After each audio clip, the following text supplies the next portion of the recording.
যে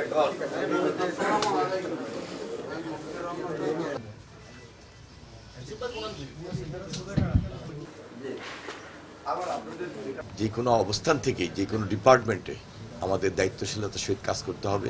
এটা হলো আমাদের এই গ্রেটার নোয়াখালীর মধ্যে একটা নতুন প্রকল্প, সেটা হলো বুলুয়ার নদী খনন এবং রহমতখালী খাল পুনঃখনন। ট্রু 700 ppm আকিশ বসির গ্লাস কেনার আগে দেখে নিলেই জিতবেন। আমরা যদি এই প্রকল্পটা হাতে নিতে পারি, আমার বিশ্বাস যে লক্ষ্মীপুরের যে জলাবদ্ধতার যে ব্যাধি, দীর্ঘদিনের মানুষের কষ্টের জায়গা, সেখান থেকে আমরা মুক্ত হতে সক্ষম হব।